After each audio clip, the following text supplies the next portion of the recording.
Hello, everyone. Welcome to The Reason We Learn. I'm your host, Deb Fillman. At The Reason We Learn, we aspire to be part of the solution. The purpose of this show is to take a good, honest, potentially painful look at the way kids are being educated. We know we can do better, and this is where we'll talk about how. Let's learn something.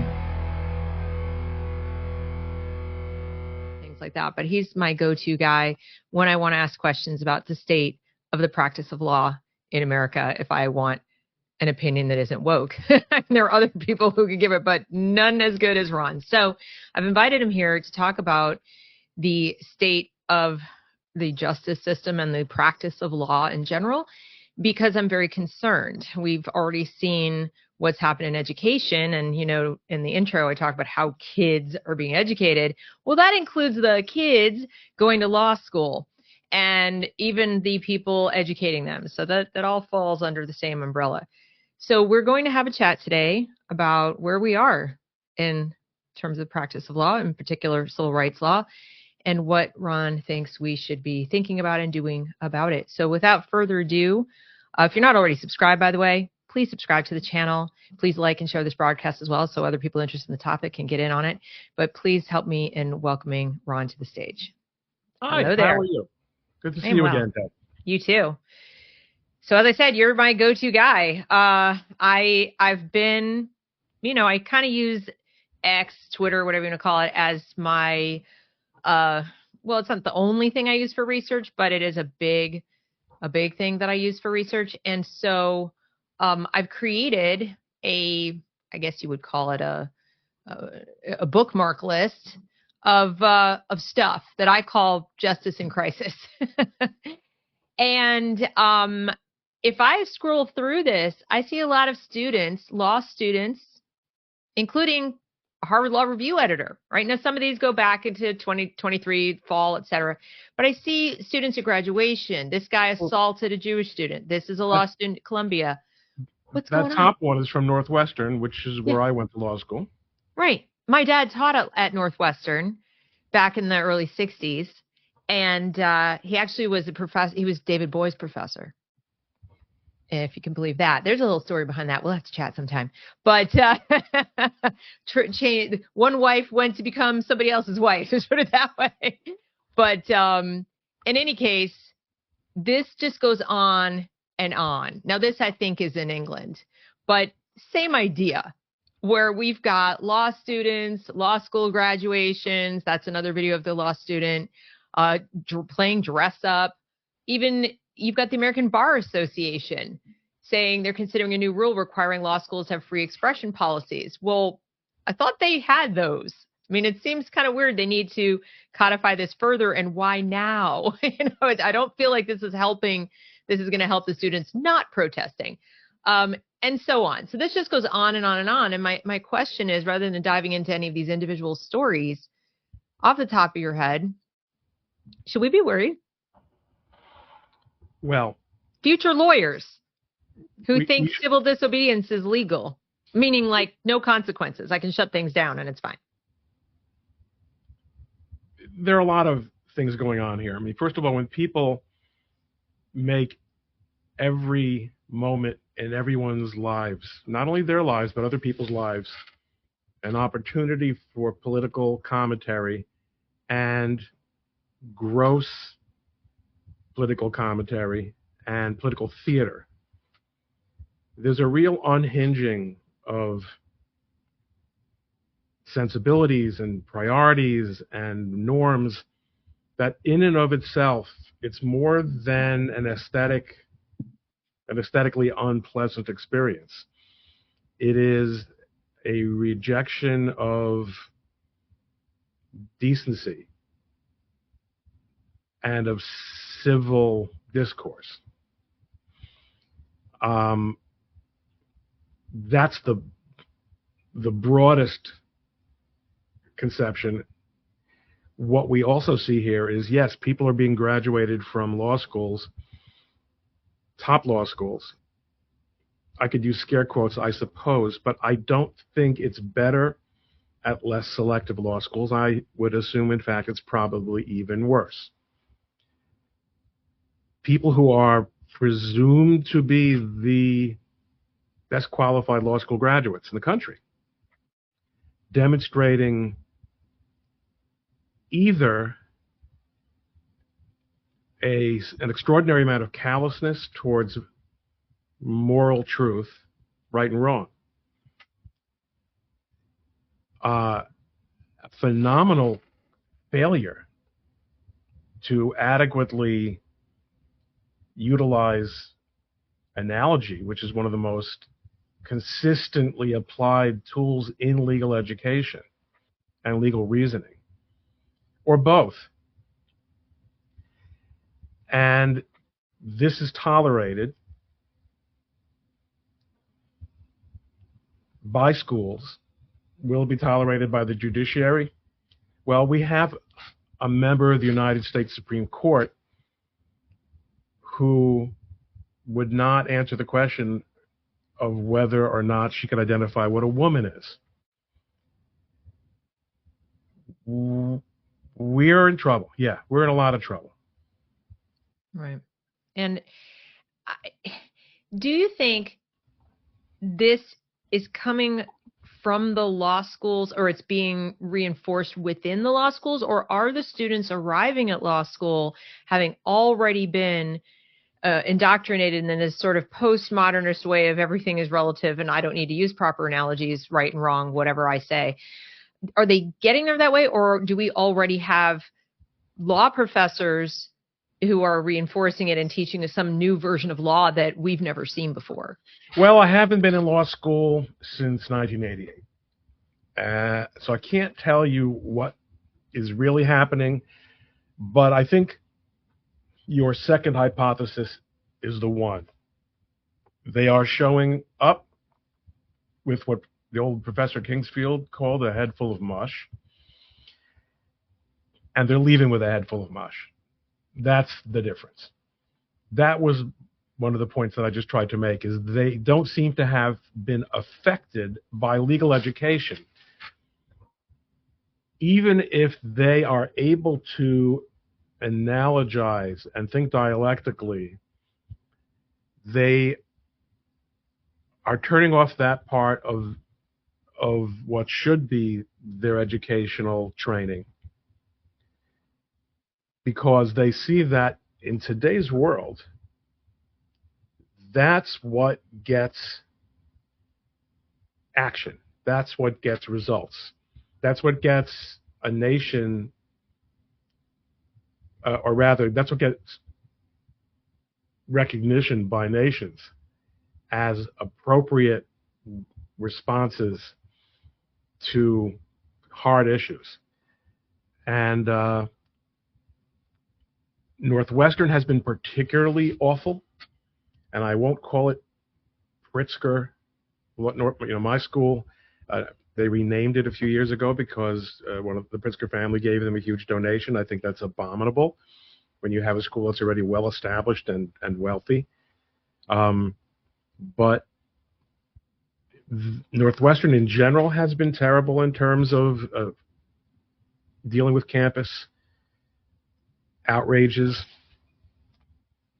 and the law school had to have known that this kind of acting out would take place at graduation, and there are hundreds of people. I mean, unless they've increased the law school size significantly, when I was there, it was 200 per class, the vast majority of whom just want to get their diploma. Yes, they're lawyers. They should be involved in world events. They should be engaged in right and wrong. Yes, they should have something to say. But that doesn't mean that one of the things that we lawyers are supposed to be good at is channeling dissent into appropriate formats and appropriate forums, and displays of pro-terrorism feelings are disgusting in the first place, but they're also a negation, again, of that lawyerly sensibility.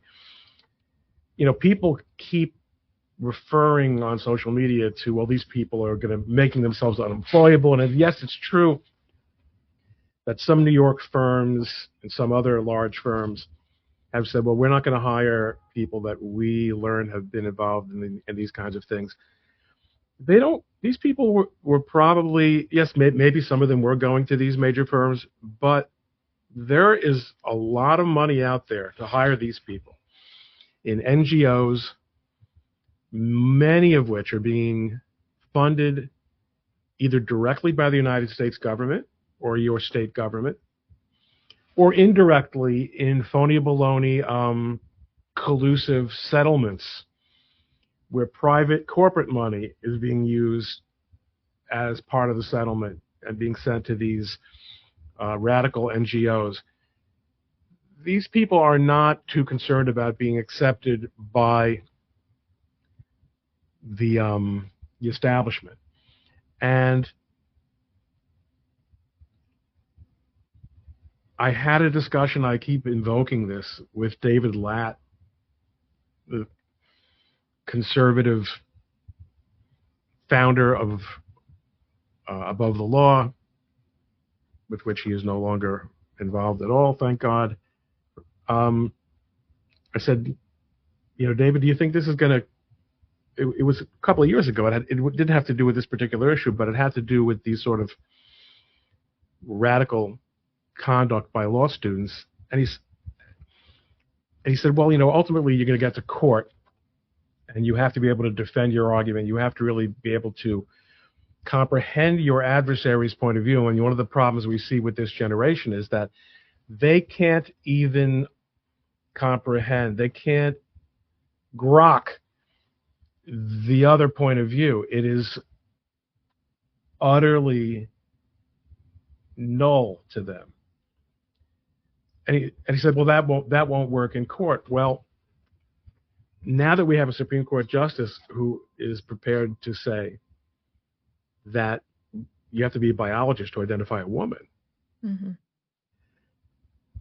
and now that we have seen the sort of multi-ring circuses that are happening in Georgia and New York and the District of Columbia District Court, where legal norms and standards and constitutional standards have been just utterly jettisoned for a political purpose, it's getting really hard to wonder what the backstop is going to be.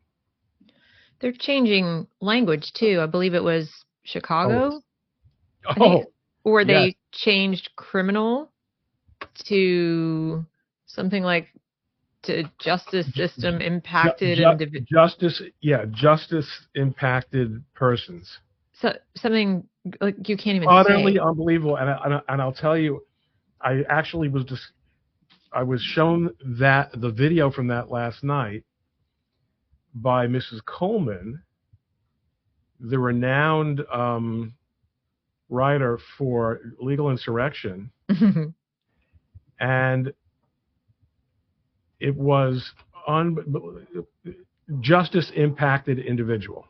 Justice impacted individual.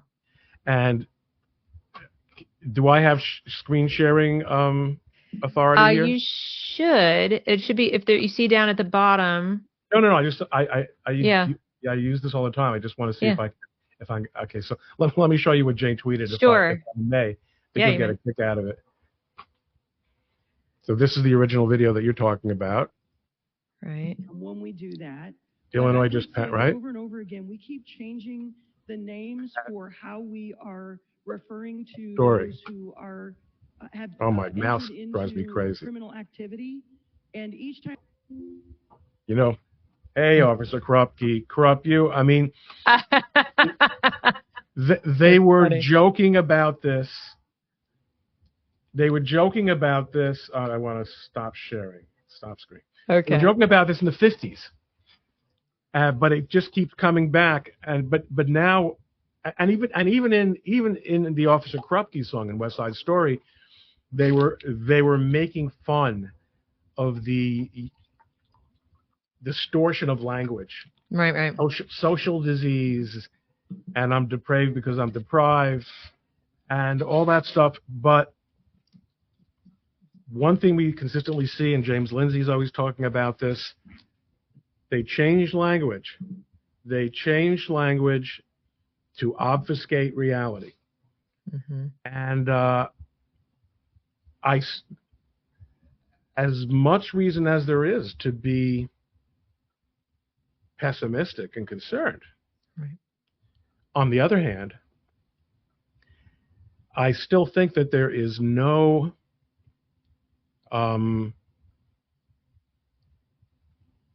system in our society that is better equipped to address the evisceration of meaning than the adversarial justice system. And it's true that judges can badly distort this and have done that and will continue to do that. But as long as there's some oxygen still in the system, we still do have the ability to confront people with bad evidence. Again, if your name is Trump, you don't even get that.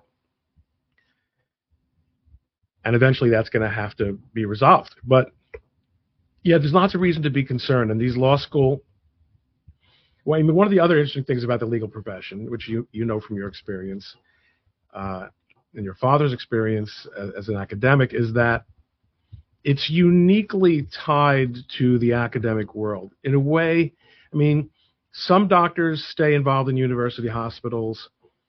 Most don't. Right. But the legal profession, I think, is more tied to the law schools than, we're hiring out of the law schools. There's just this, even people who've been out of school for decades are often still reckoned in the pecking order based to some extent on where they went to law school. And also who they know who's teaching there. Who they knew, so, who taught there or who's teaching there now, right? Yeah, right. Yeah. What were you going to say? Well, I was going to say that not only are you correct in terms of, I can hear a little echo, by the way, but I would It's, you know what?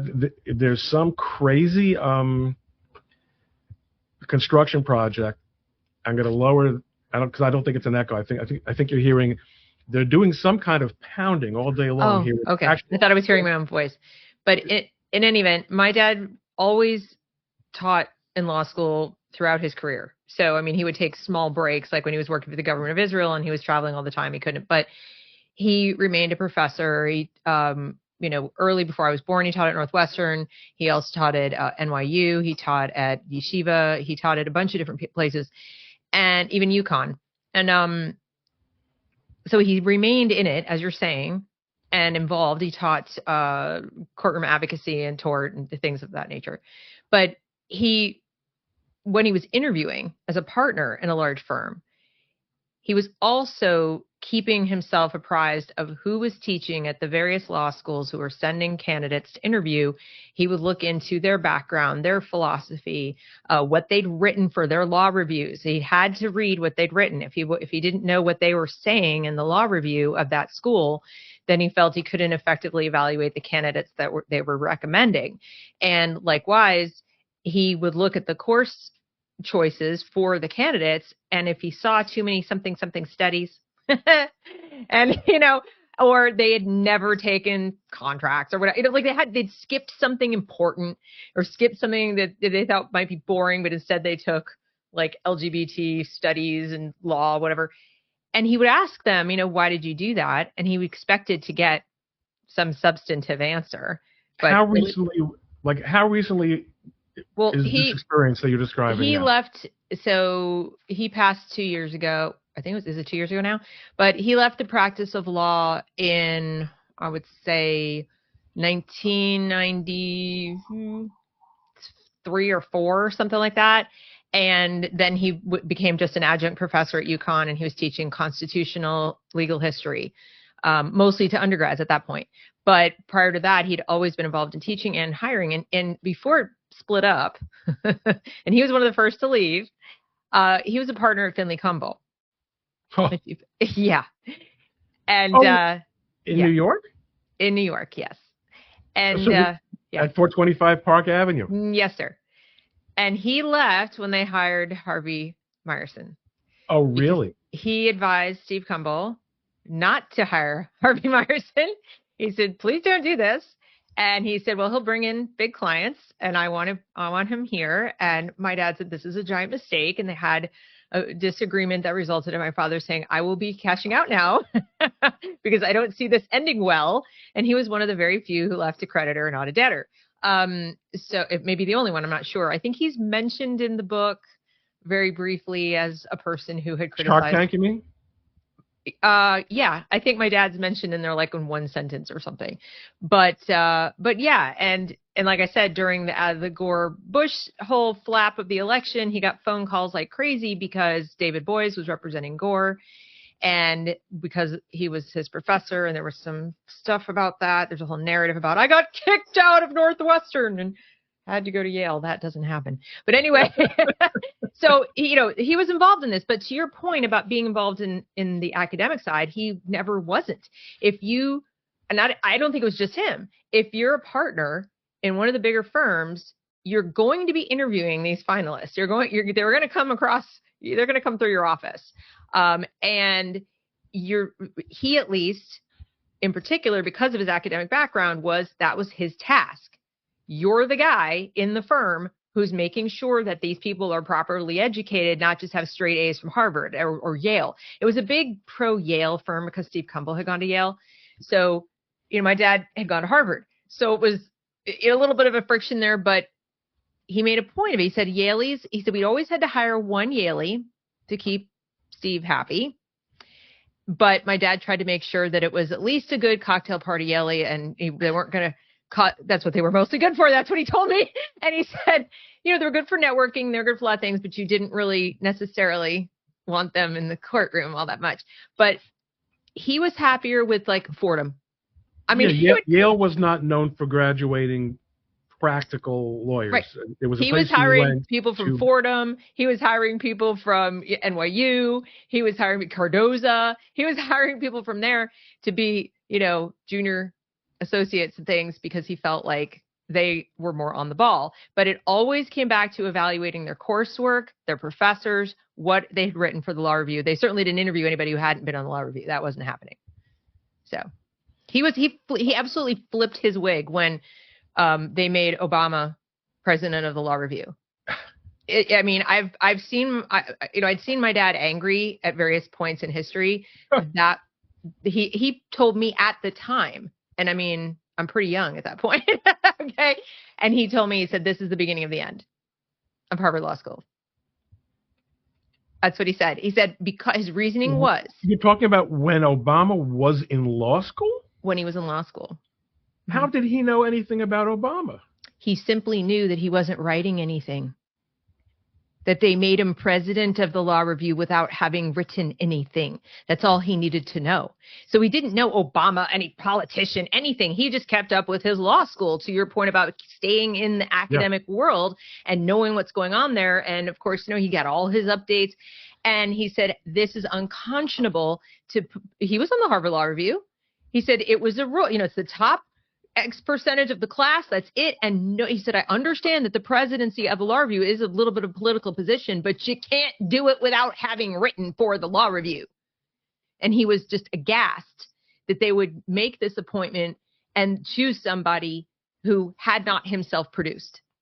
And he said, this is a sign. This is a very bad omen. And of course he was right.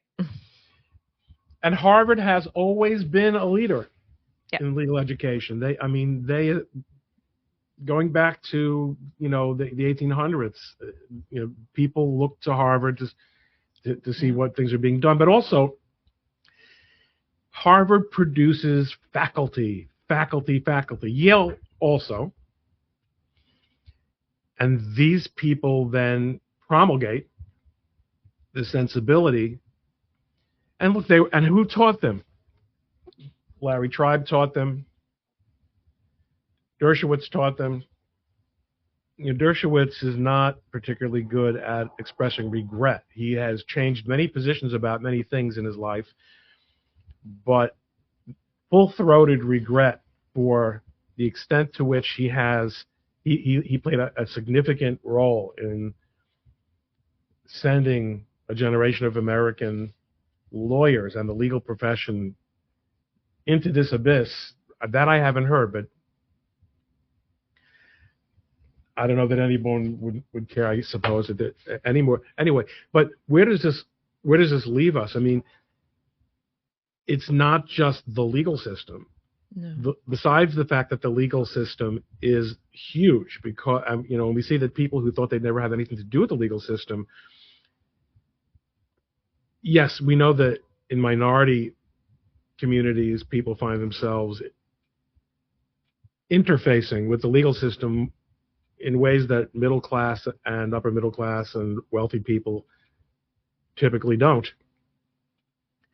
But now we've seen through the January 6th experience and through the weaponization of the justice system throughout American society, that's bad enough. But the other point is that lawyers are embedded throughout virtually every institution in America, and where they're not actually making decisions, they're sitting at the side of people who are making decisions. And one thing your father, I think, would also agree, especially having spent time with Finley Cumble, is that there is the people who do best and who go the highest in the legal profession, whether it's in private practice or government, are those who are the most risk averse and the most, at least, I want to say deferential, but they might not actually be deferential. They might actually be subversive, but the most deferential seeming to power, which is why I haven't ever gone very far in the legal profession. But these are the people who are of, the GCs and the corporations advising companies or signing off on companies discriminating and establishing programs that are unconstitutional, that are illegal under the civil rights laws. But they're not really doing legal analysis. They're assessing, which is part of their jobs, but they're assessing the overall likelihood of getting away with it. Right. Exactly. And telling management, whose inclinations are not toward doing what's right, but towards maximizing, you thought I was going to say shareholder value. I didn't know. Maximizing their economic benefit. Mm-hmm. And if that happens in the short term to benefit shareholders, that's great. So we've got, and this goes through government agencies, it goes through corporations, it goes through education. Every one of these schools that are in the teeth of judicial decisions prohibiting them from doing this, going around parents to transition children and to expose children to pornography and all this stuff that's coming out now, that's going on in the schools. Lawyers are signing off on this. And one possible reason for optimism, again, another stream of oxygen that comes into the system, is the plaintiff's bar. Mm-hmm. First, on the one hand, you have, like in terms of the campus stuff, firms are starting to take on pro bono, major firms like Greenberg Traurig, taking on these schools, representing students who have been victims of discrimination. And then you have the many nonprofits that are operating out there that are challenging these things in the courts. And you have plaintiffs, I don't want to be unduly idealistic sounding with regard to either side of this. The plaintiff's bar, pro bono aside, is motivated by profit.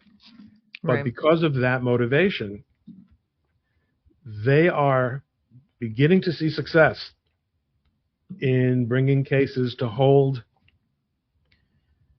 hospitals and institutions, whether it's schools or universities and other and corporations, responsible for denying people medication, for COVID, unapproved medication, or not scientifically unapproved, but politically unapproved. Sure. For unlawful discrimination or so-called reverse discrimination. The profit motive is beneficial this way.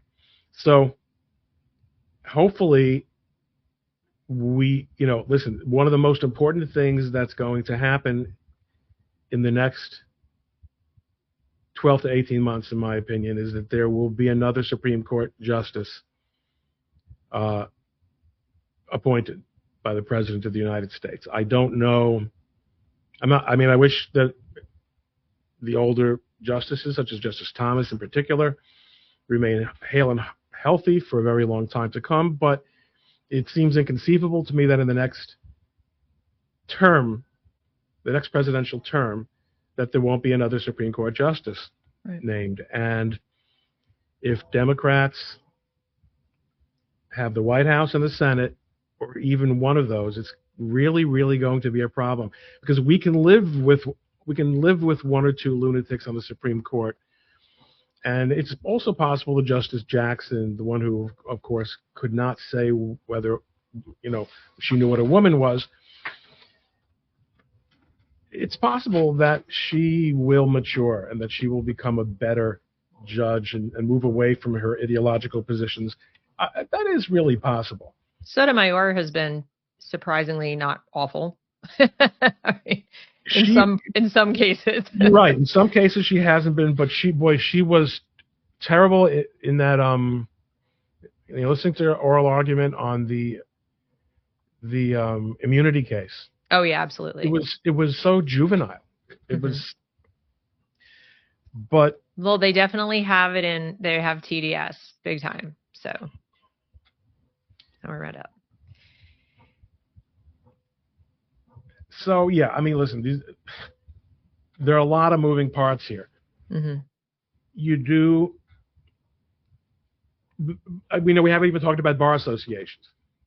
No, and even the bar exam, because there's been talk about changing that, and then even the LSAT. I'm now hearing that some law schools are not requiring students to take it, and I'm kind of Well, the LSAT is like the SAT, a way of this finding out, especially in an era of high grade inflation and affirmative action. Correct.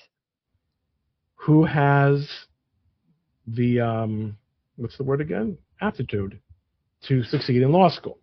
Well, it's also primarily a test of scenarios and understanding. Like, to your point, do you understand analogy, and do you think logically? Can you think logically? The LSAT primarily, I think, taps into that part of the thinking, and I don't see why you wouldn't, even as a student. Are you going to be successful at law school? Are you going to be successful at the law if you wouldn't be able to pass that test? I don't think you would, in my opinion.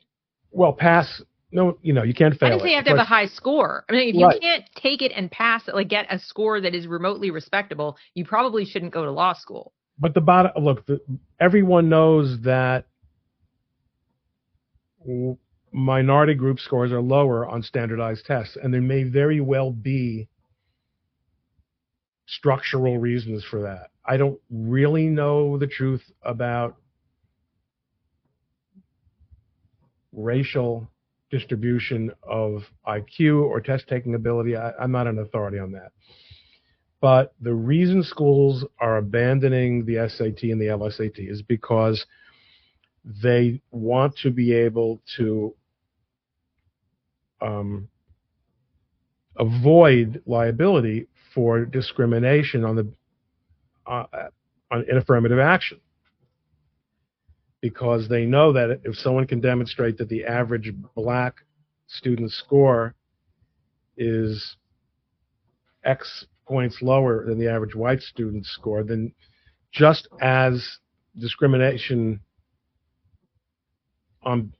against blacks and against women or whatever minority it may be has been demonstrated by the use of statistics like that, it can be demonstrated in the affirmative action setting as well. The schools are riding on a sort of a pillow, especially the better schools, of equity, of trust, of reputation, where they believe, and this is not just on this topic, people who've heard me before talking about it in the context of entertainment, in the context of news organizations. Mm-hmm. Look what Disney's doing. Look what CBS has done. Right. We're so good, we're so well respected that we can afford to derogate our standards, because the standards don't matter. We'll just keep stamping Disney on it, stamping Harvard on it, stamping CBS on it. Right. And people will continue to be customers. What Disney is finding is that they won't continue to be customers. What the legacy media are finding is that people won't continue to be customers. Right. The next step then is to attack competition. I'm not a gigantic fan of Fox. I don't think the quality is particularly high. But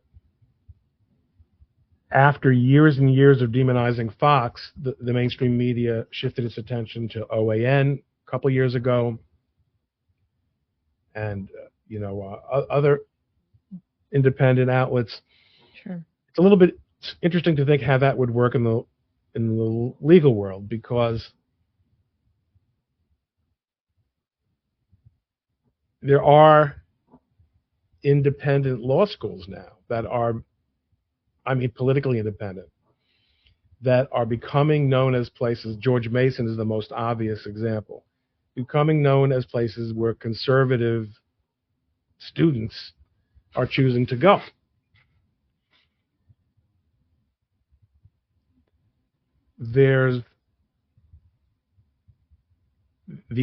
So going back to the bar associations, the ABA accredits law schools.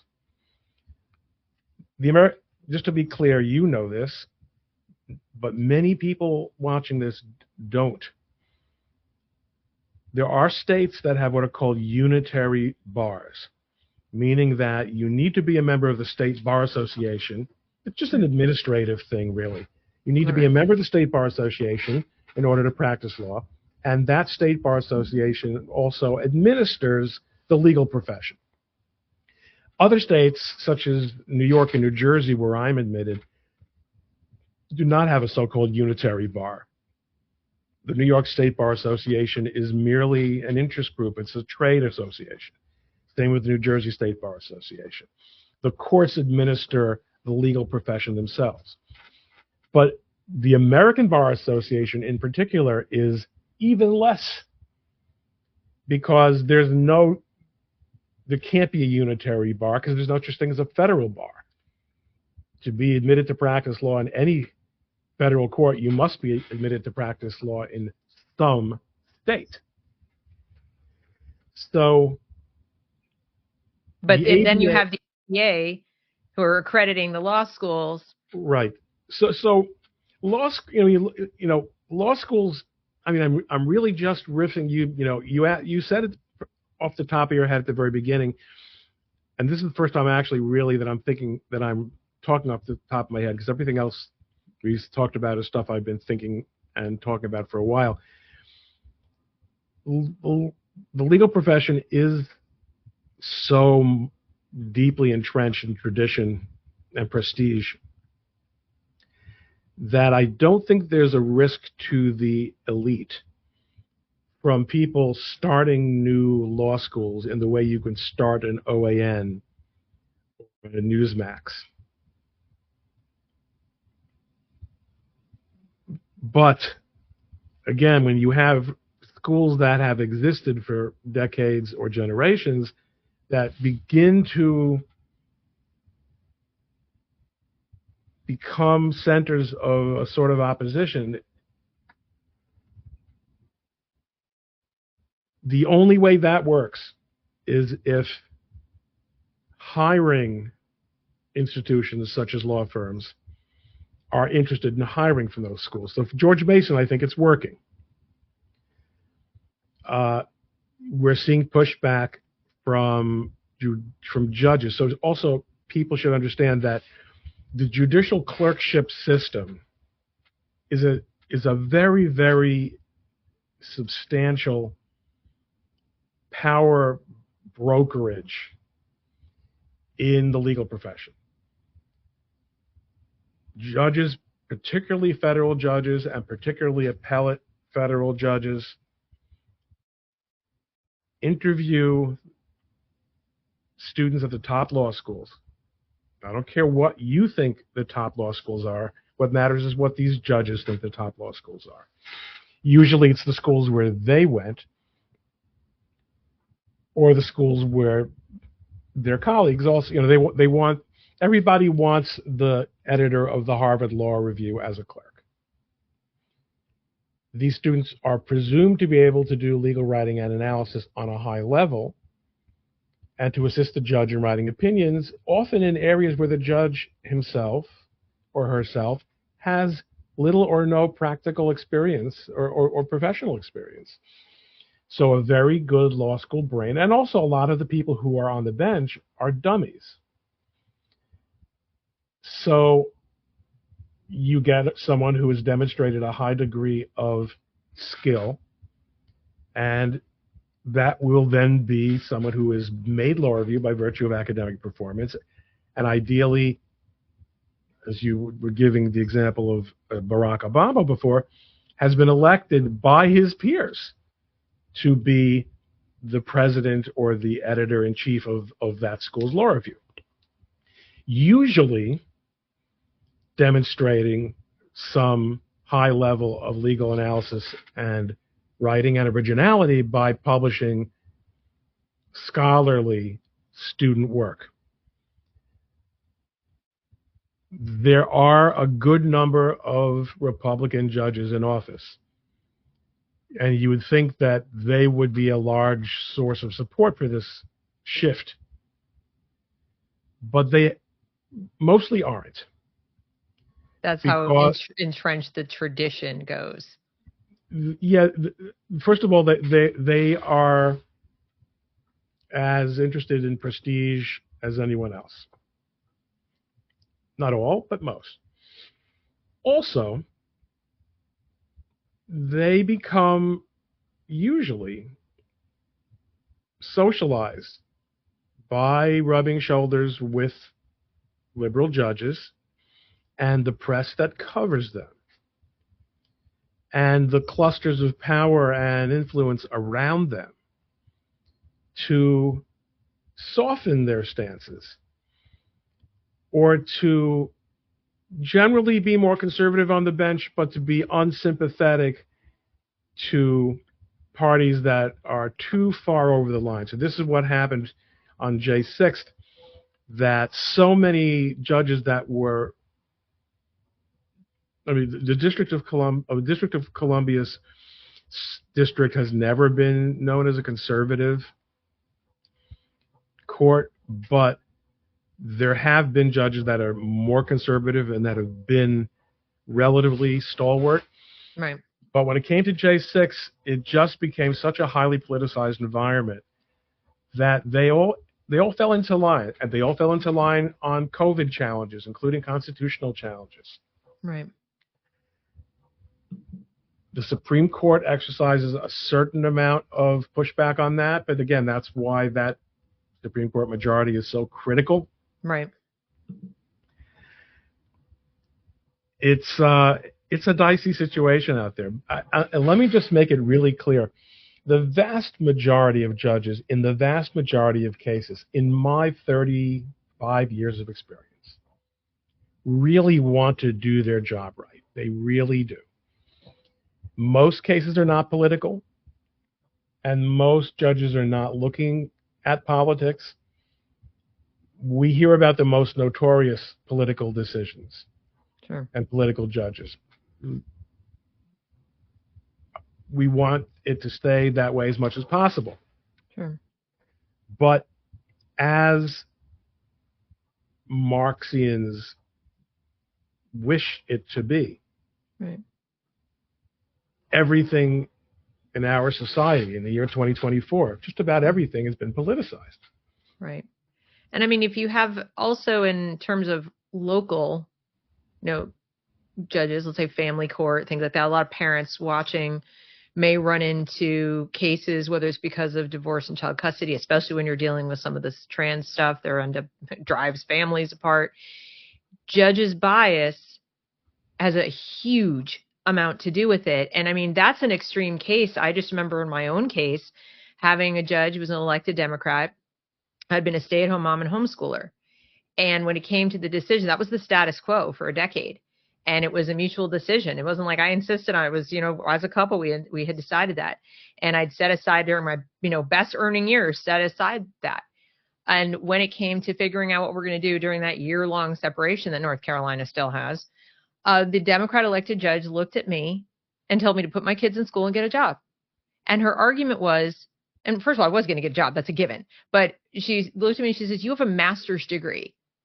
Why are you at home? So, I mean, her bias came screaming through and she had no compunction. Status quo went out the window. What was best for my children wasn't even on the table. It was just, you have a master's degree. And then I got a speech about how she's been a career mom and a working mom and her kids just fine. And I'm thinking to myself the whole time I'm sitting there, is this a polemic or are you actually adjudicating here? Like what? I'm getting a lecture about how I'm like a traitor to my sex. This is a really important point. It's, we hear mostly about the federal judges, but there's been a real spate of really, really junky state court judges. Forget about the Trump cases. Lower than, something that people don't understand. In New York, the Supreme Court is the trial court. People always say it's the lowest court. It's not the lowest court. It's the trial court. Mm-hmm. It's not the lowest court. The reason it's called the Supreme Court in New York is because it's a court of general jurisdiction, and there's no ceiling to the cases in terms of monetary value or plenary power that the Supreme Court at the trial level has. But below that, in New York, are all kinds of, there's the traffic court, the family court, and all kinds, well, they're a family part in New York. But the point is, below the trial court level, the Supreme Court in New York, Superior Court in New Jersey, there are municipal court judges and probate judges who have been abusing their office. That's as old as long as there have been judges, there's been abuse of office. But going back to the bar associations again, bar associations in most states are preposterously woke. Mm-hmm. All the administrators are female, just like in universities. Mm-hmm. And there's always this gigantic emphasis on featuring women, professionals, and yada, yada, yada. I mean, as long as I've been in the profession. That's right. Women have been prominent partners in law firms. It's just a total racket. Yep. These bar associations become channels for putting people into, diversity. Yep. And you have really, really incompetent diversity appointments.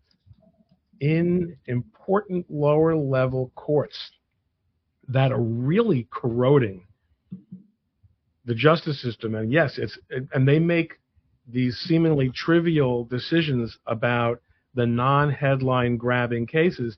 But as you just described, Deb, these are the life and death of a family type cases that really affect people's lives. And I just remember thinking, even my attorney at the time was just slack-jawed. Like, she didn't even know how to. She says, "I have no recourse. I don't even know what to say to that. There's not a legal argument that's going to overcome that." The judge has no compunction, is sitting there, an elected judge, sitting there and basically projecting her own bias. His attorney was female as well. There were two female attorneys, female judge, and there's me. And there was no question in my mind. The bias was against me because I was doing something atypical, homeschooling. Well, and she even said, "I'm opposed." She flat out said, "I am opposed to homeschooling." It's like, oh, okay, well, I guess I got no argument then. What am I supposed to do? She is a monarch. She's a monarch. And she had all the power in the world. It was just like, it's over. Boom, slam the gavel, get out of my courtroom, do what I say. You promised we were going to talk about that video about the Senate hearing. Yes. Let's get that in, because flipping back up to the top of the judicial food chain, here's someone trying to slide into that system, and wow. Absolutely. Let me grab it because I have this in here. Okay, so this is going to be Ted Cruz, who is basically grilling her. Hold on, let me grab it. Okay, so here he is, and I'm just going to go ahead and play it. What matters more, the rights of individuals or your political ideology? I find the law to the facts. I asked the question, which matters more? My political ideology doesn't matter at all. Okay, so I don't believe it. And I think this case demonstrates that you are willing to subjugate the rights of individuals to satisfy your political ideology. This case involves a male defendant who raped a 9-year-old boy.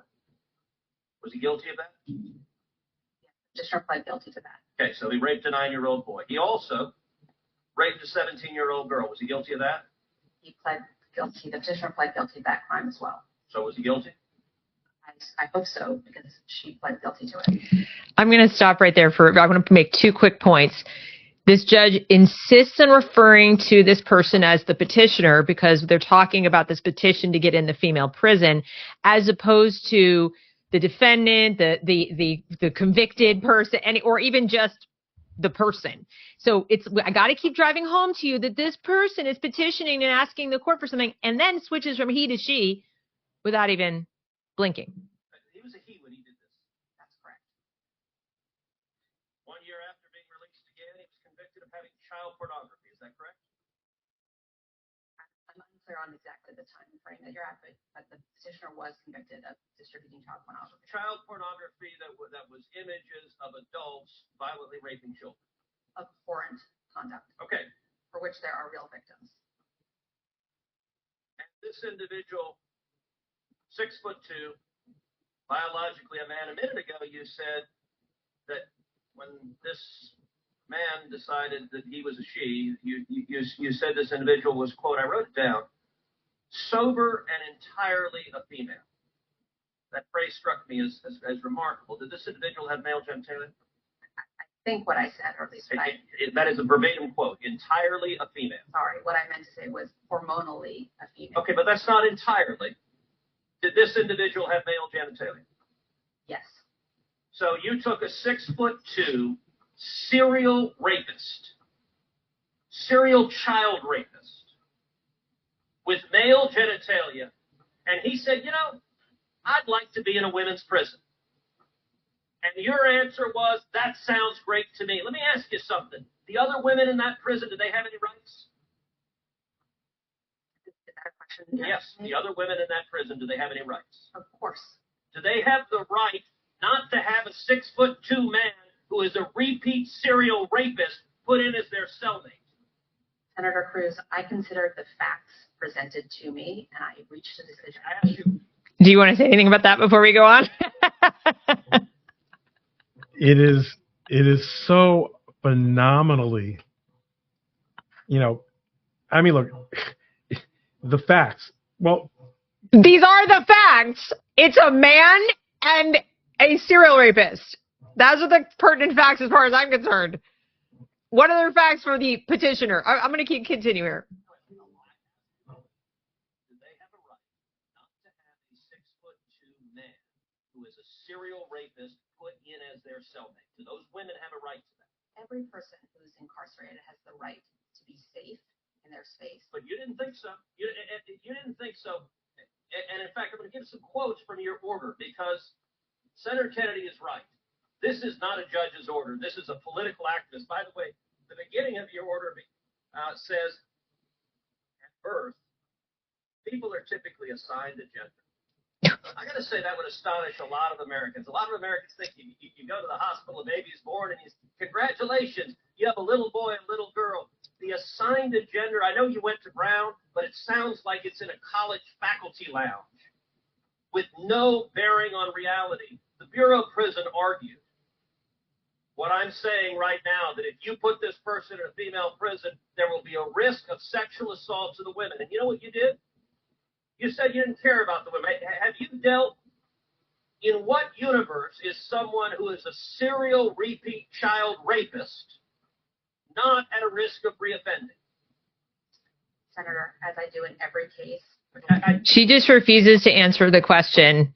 And he does say to her, it's come up where he says, I know you have to repeat the things, whatever, but anything you want to say so far, or do you want me to go to the end? No, I mean, it's extraordinary. It's extraordinary. It really is. It's really so. He does such a good job. It's worth going to the end. Yeah. Because if anyone watching this hasn't seen this clip, let them at least see the whole. Absolutely. All right, we'll go to the end. I know you've been told to repeat the line, I follow the law. I asked a question. In what universe is someone who is a serial repeat child rapist not at risk of reoffending? Sir, I looked at the facts that were before me in this case. All of the evidence, including the statements of every warden who had supervised this petition. I have to say, if I were the father of one of those women, and you decided that my daughter's cellmate was going to be a 6'2" man who over and over and over again committed violent sexual assault, I would say the entire justice system is absurd, and it is clear on your record your political ideology matters a heck of a lot more than the rights of those women that you endangered. I think you're a radical, and I think you have no business being a judge. And I concur. I don't dispute that. I can't even fathom the woman who will end up having to share a cell with a serial rapist. And I don't care how many hormones you put into this person. We just know it also sets all kinds of precedent, and we're going to erase the existence. But you know what? She was also questioned by Senator Kennedy. Yeah. And she observes that, for people who are not familiar with the situation, she's a United States magistrate judge. A magistrate judge is a judicial officer who is not appointed by the President of the United States and does not have to be confirmed by the Senate, does not serve for life, deals with sort of directing traffic in the courts, helps out the district judge or district judges with certain preliminary things. They issue a lot of warrants. It is a stepping stone in some cases to being nominated to be an Article III judge. But when they issue certain kinds of rulings, they are called reports and recommendations. The report and recommendation is often just rubber stamped by the judge, but the point is that the Article III judge But the Article 3 judge is the one who has the ultimate responsibility for ruling. They will often farm out decisions to magistrate judges in order to not have to work sometimes, or sometimes there are certain categories of decisions that are sent to the magistrates. So this woman, Netburn is her name, Judge Netburn, Magistrate Judge Netburn, is a magistrate. She has been nominated to the federal bench by Joe Biden. And that's why we're talking about her report and recommendation. So she's going to point out to Judge Kennedy that her report and recommendation was adopted by the court, and apparently there was no appeal by the government. So she's only part of the problem, but it's worth listening to him too. Yeah, and one quick thing. I think what I would have said if I'd come to me, if I were on the Senate Judiciary Committee, I'd say, are you a woman? And I just want her to say, well, yes. How do you know? It's like, how do you know? I want to hear her say I was assigned female at birth, or some other nonsense, or I feel like a woman or something. Just to say it out loud, get it on the record. McLean, also known as July Justine Shelby. Yes, I know who you're referring to. Okay. Mr. McLean raped a child, didn't he? 30 years ago, the petitioner in the habeas case before me, Did he rape a child? he pled guilty to that crime. Yes, it's before And me. then he raped a 17. He raped a little boy, right? I believe that's correct. I believe he pled guilty to 2 acts of sexual violence. And then he raped a 17-year-old girl, right? Again, this case was handled by the state court in Indiana, but I I'm believe just asking you the facts. I believe- Don't stall on me now. Did he rape a 17-year-old girl or not after raping a 9-year-old boy? I believe that's what he pled guilty to. Okay, and then he went to prison, didn't Yes. Ron, her answers are strange to me. I understand how, if you're nominated, you want to get confirmed, but she would do better in terms of her own credibility to simply yes, no, that's correct.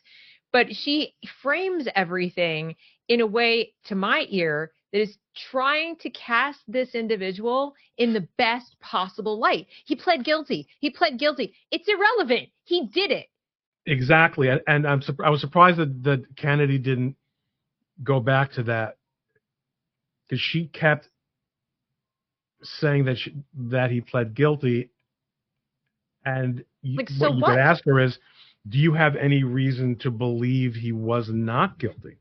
Right. Why would you call it out or tell us this? Like, why is it relevant to, he asked you a yes or no question, how he got there or how he got to be convicted is really not relevant. Did he do it? Yes or no? And the answer is yes, if he was adjudicated guilty, whether it was pled out or not. And she's like, she has to keep saying it over and over. And then she has to toss in, an abhorrent crime. But I keep hearing a but. Like, it was really bad, but he pled guilty is what I'm hearing. It's a very strange framing. And I don't know if she was coached to do that. Like, this is going to make it's not only, Deb, it's not only a strange framing. If someone tried that in the witness stand in a case where she was presiding, she would ream that witness. Answer the question. Right. Yes or no. Answer the question that was asked. But you know what? But they get away with this whenever every time I see a hearing and they ask yes or no questions, they're coached to go in there and give their narrative. And I think that, both Kennedy and Cruz have done a good job in terms of getting back on track. But I'm just, as a member of the public I'm watching this and I'm saying what she conveys to me, not only that she's an activist, but that, as they've pointed out, she's quite committed. You don't go, I don't care how much coaching you have, you don't go out there and cling to that framing unless you believe it yourself, unless on some level you believe this guy deserves a break. I'm not just an administrator, I'm actually making the world a better place or some kind of thing. There's something about her that is committed to this. he? And then he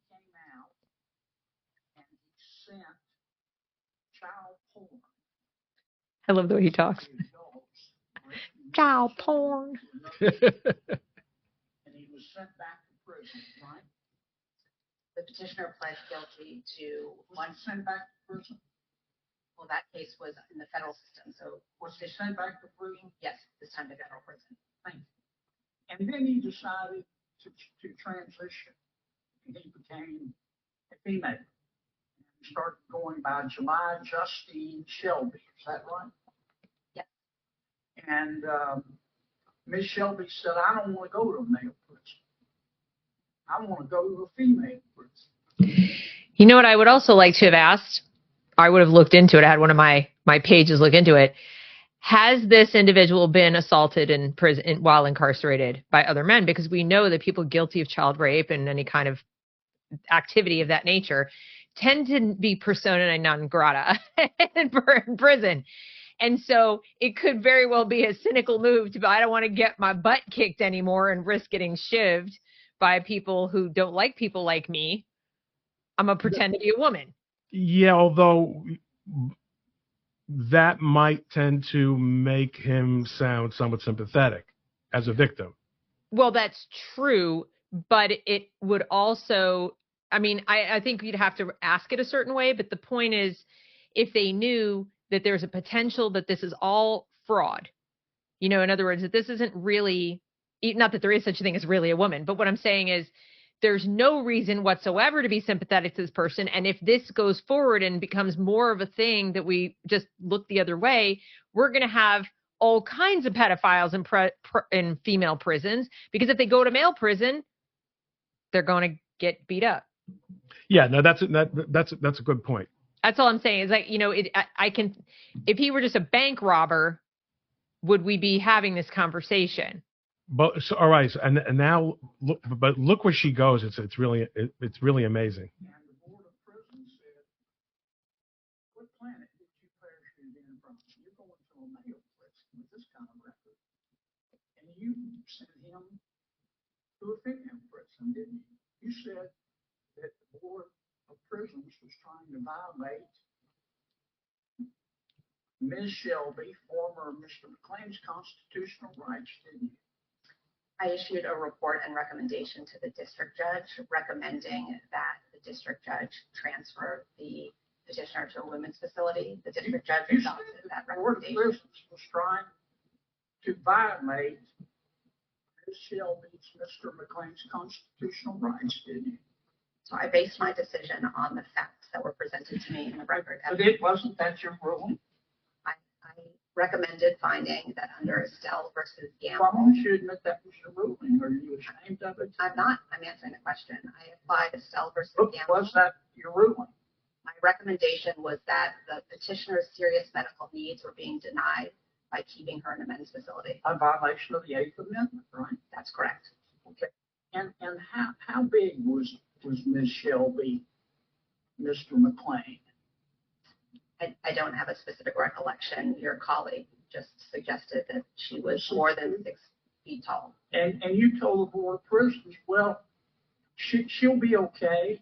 The other women in the female prison will be okay because it's only hypothetical that Ms. Shelby, Mr. McLean would reoffend again after he's already raped a 90-year-old boy and a 17-year-old girl and has been sending child porn to the neighbor. You said there's no chance he'll reoffend again. Did you say that? Senator Kennedy, I based my decision on the record. But am I right? Did you conclude that? I don't have a specific recollection of that. I did recommend that after finding a constitutional violation. What were you thinking in saying it's only hypothetical that she would reoffend? The facts of the case were that. Stop it here for a second. This is amazing. And again, it's always easy to second guess. It's only hypothetical.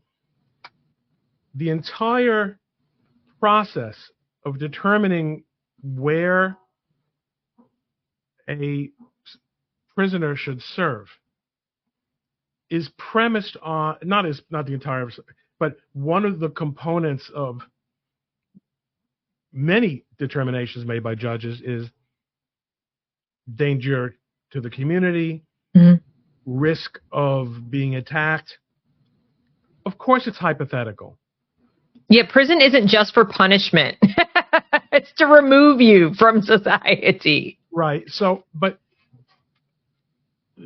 hypothetical includes things that are 90% likely to happen in the future. Right. But listen to what she says about, she uses a term called a contact offense. Engaged in a contact offense 30 years ago, the petitioner had not engaged in any contact offense. In addition, the medical evidence made clear that for the last 5 years, the petitioner was sober and hormonally entirely a female, and there was no... I'm sorry, entirely a female here. What does hormone... So am I no longer entirely a female hormonally because I'm postmenopausal? Like, what does that even flipping mean? There's no specific hormonal profile that makes you entirely a female. If he still has his junk, I'm sorry to be graphic, but you'd have to start with getting rid of that for starters. You'd have to. Just have to. But I mean, this is absolutely obscene to me because, correct me if I'm wrong, I'm not an attorney. You get to the Eighth Amendment, you talk about constitutional rights.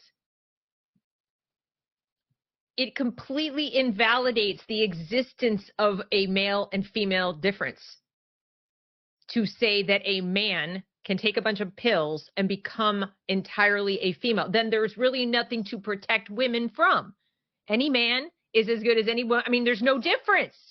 It's a chemical profile at that point. I can't wrap my brain around how the law squares that. Same with Title IX when they changed it. My brain cramps and just breaks when you tell me that a law that is there to protect females of the species equally applies to males of the species who say that they're female. So we're now going to protect women from men who say they're women, but not really, because they're just the same as women. Sorry, this is why I get dumb. How's that work? Legally? Legally? I mean, we just rewriting this stuff on the fly now? Well, no. I mean, I'm sure that she was. I didn't read her opinion, but she's accepting the premise that this person has transitioned to becoming a woman, and therefore is a woman, and hasn't attacked anyone for many years. Actually, of all the things she says, this is perhaps the most compelling. That, you know, we do know that the recidivism rate among pedophiles is extremely high. If he hasn't attacked anyone for many years, he's been in a male prison. He's been in a male prison, and his profile. While I know that offenders are not strict to profile, he had a 9-year-old boy and a 17-year-old girl, so he seems to go whatever. Smaller than he was. Let's say, can we say smaller? That his tastes tend to run to at least smaller. And he's 6 feet 2 inches. He's 6 foot 2 inches tall. That a lot of male prisoners. Unlike the vast majority of people in that women's prison. Correct. And so, I mean, he hasn't had a contact violation, but he's also been in a place where they're just intrinsically hostile to his profile of crime. And for all we know, he's been under separate, special guard because of that, because they do tend to take pains to keep those people away from Gen Pop a little bit because they know what's going to happen. And so he may not have even had a chance. But you put him in a woman's prison and the whole thing changes. And I just don't see why you would take that chance. First of all, what's many years? Didn't they say like 9 years, 5 years? I don't know how many years. But to me, regardless, it's all predicated on the notion that a man can say, I'm now a woman. I've taken my hormones for 5 years, and now I want to go in a woman's prison. Well, look, there are lots and lots of those cases. But here you have someone who has a record of being a rapist. Right. And who is a large person. Yeah, I mean, maybe if it's like a non-violent, like I said, it's a bank robber or it's a, too many traffic tickets. Let's say a financial drug dealer. I don't. Right.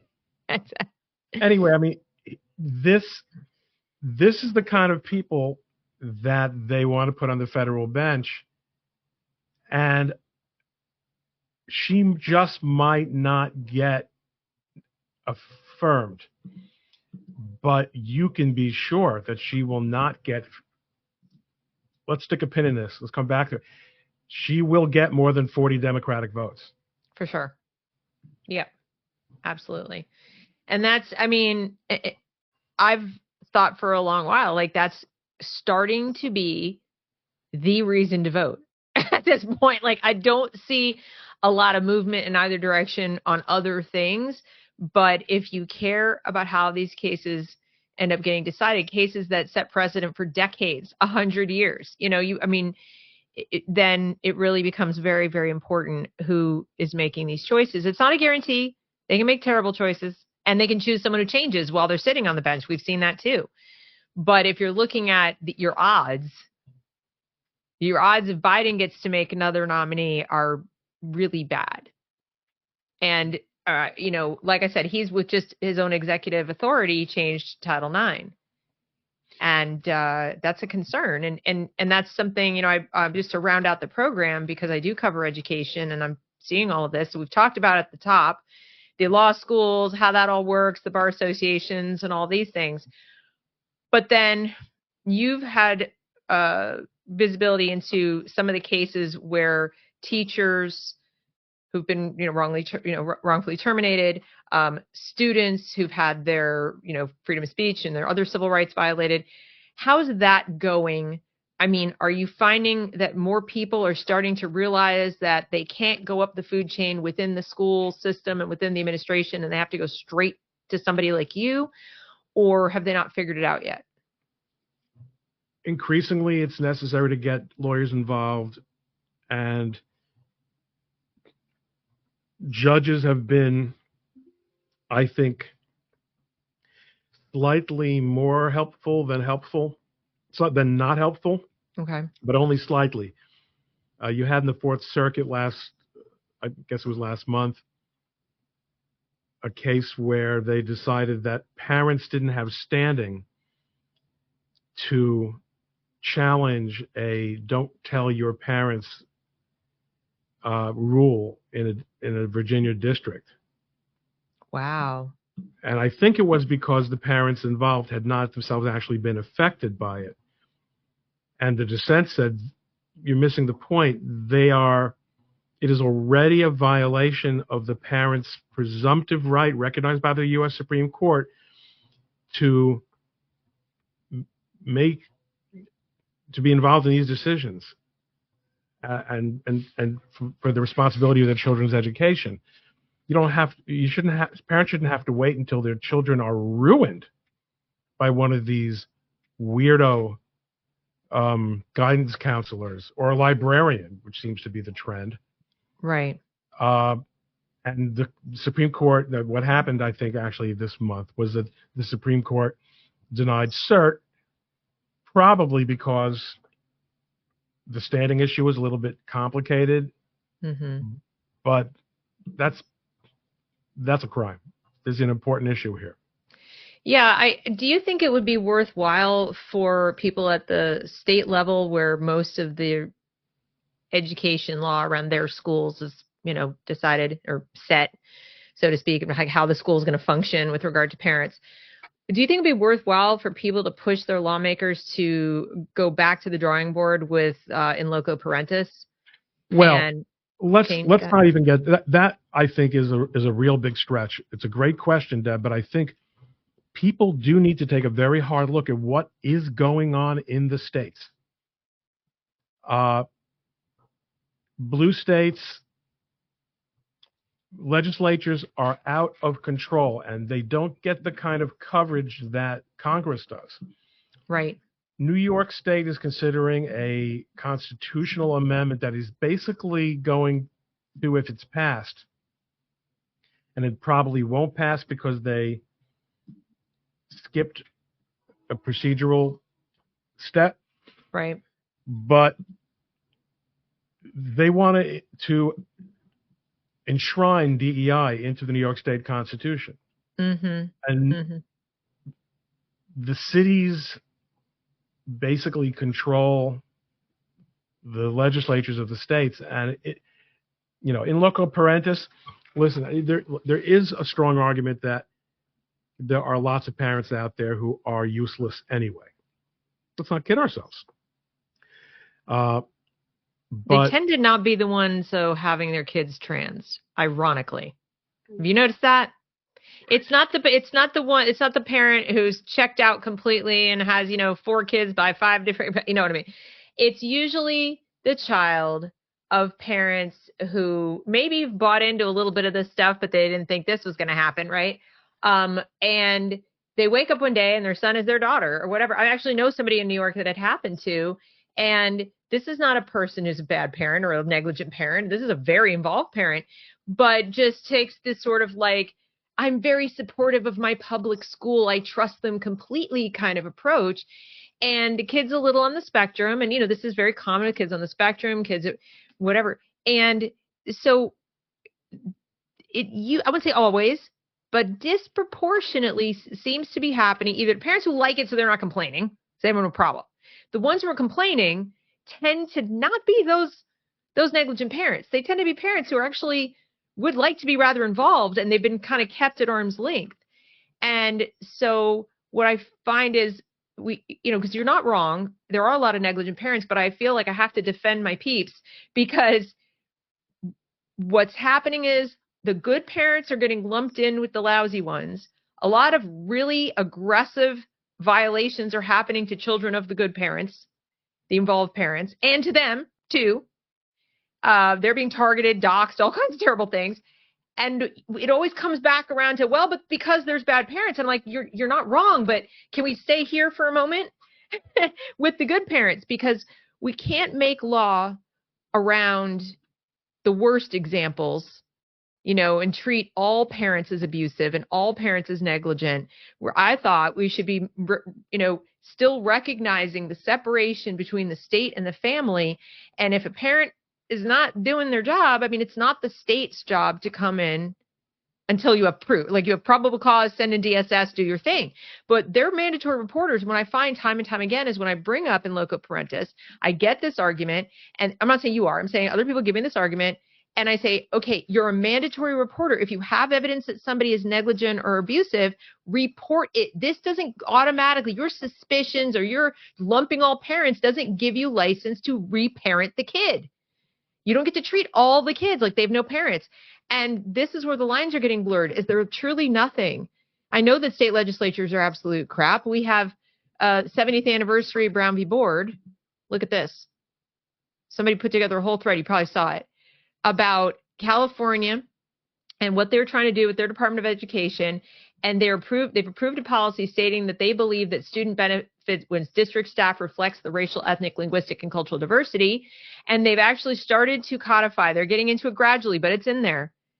Specifically hiring, like, we're going to discriminate, and we're going to segregate the staff in the classrooms, and we're going to segregate the schools. And they know that it's against federal law. They know That's right. They know it, and they're doing it anyway. And so, I guess I keep thinking, like, we have the 10th Amendment. We have not all the states, but if you're still in a purplish, reddish state, like, is there a way that we can do something at the level of holding accountable the school when they overstep their bounds in their policy writing? So not even, New Jersey has a policy where you keep a separate file for every kid, just in case they want something to not be told to the parents. It's not just on a case by case basis. They have an entirely separate technological system set up for this, and it's mandatory. It's in the policy. And they've had lawyers in to explain. I watched a YouTube, and the lawyer's like, well, this is the law and you have to do it. And the school officials are like, okay, well, I don't want to run afoul of this. What can't I tell the parents? No questioning. Nobody was sitting there in this little session webinar saying, I can't do this. This is unethical. This just feels wrong to me. They're like, all right, well, how do I follow the law? How is that okay? It's not okay. People need to, yes, there's litigation, but you may or may not get funding for your litigation. You may or not be able to afford litigation, and you may have to. One thing you can do is go to school board meetings. Now, do the school board meetings? I mean, I know that they are instrumental in drafting school district safety policies, but they can't tinker with compliance with title legislation. So Title IX comes in and tells them what they have to do.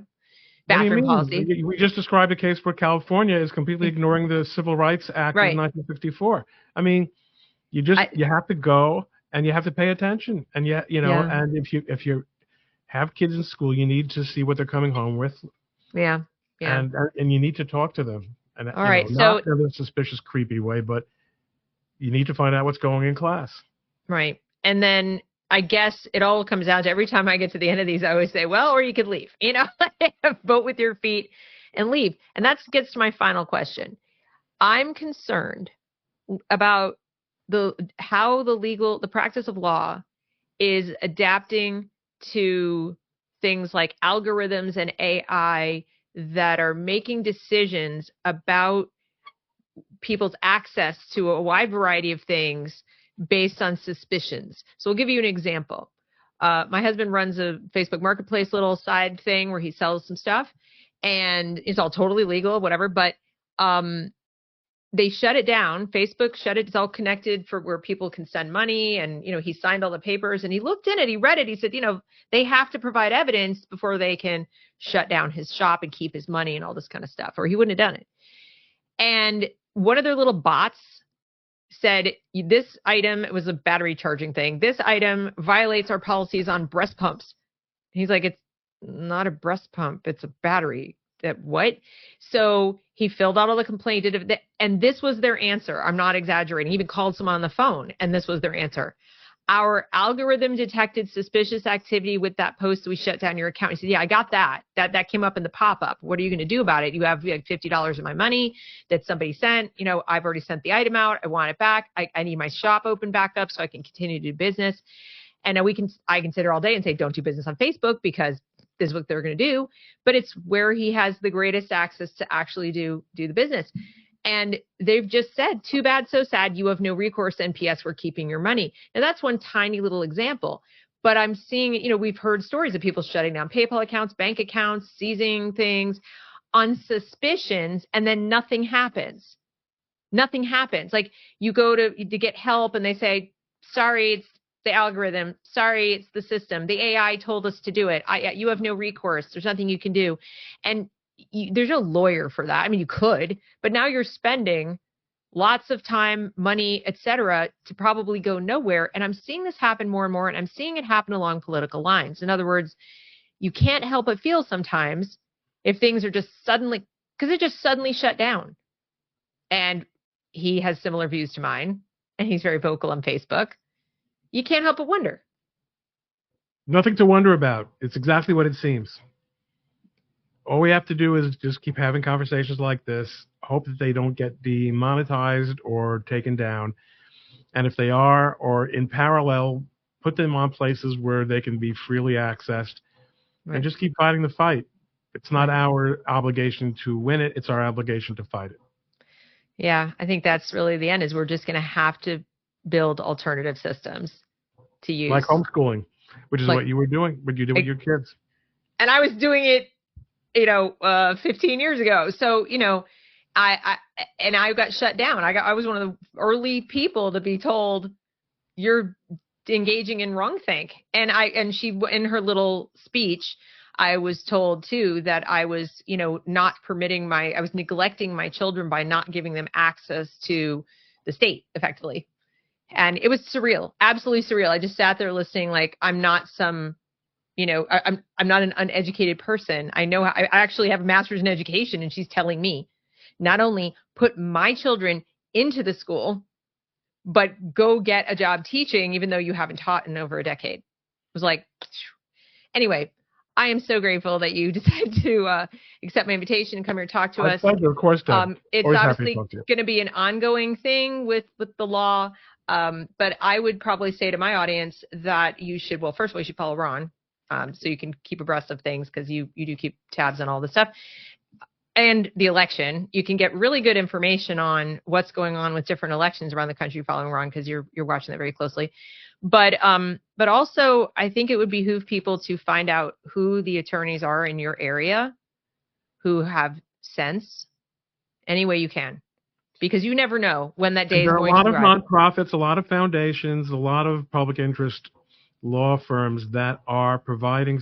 And I'll tell you something, in terms of discrimination, not so much or less so with the sexuality stuff, but in terms of discrimination, especially anti-Semitism, a lot of firms are looking for plaintiffs. We see what's going on the campuses, and astonishingly, there's a real reluctance on the part of Jewish students to rock the boat. Folks, you're going to get thrown off that boat. Yeah, and you can't. I've heard from a few students who said, I don't want to be the victim, or I don't want to look like I'm crying victim. Like, but you are. That's understandable. It's understandable. It's understandable, and I understand that pride. I understand I want to stay below the radar. I understand all of that, but we have this opportunity now. They did not have it 90 years ago. And if we don't make law on these cases, if we don't push back now, you will not get the opportunity to do it in the future. That's right. And you won't want to rock the boat. Like I said, you'll be off that boat. It's going to happen in your career or perhaps in your child's, in your child's schooling, and you're the one who let it go. That's right. I'm not blaming you for being victimized, but if you are, there are a lot of not just people like the Center for American Liberties is affiliated with my law firm, the Dillon Law Group, but there are many other people, many other organizations looking for people to litigate these issues with free of charge. Yeah, thank you for sharing that. So that's all we have for you today. Thank you to everybody watching or listening. Please, again, like, share, and subscribe, and we'll see you next time. Thanks, Deb. Thank you.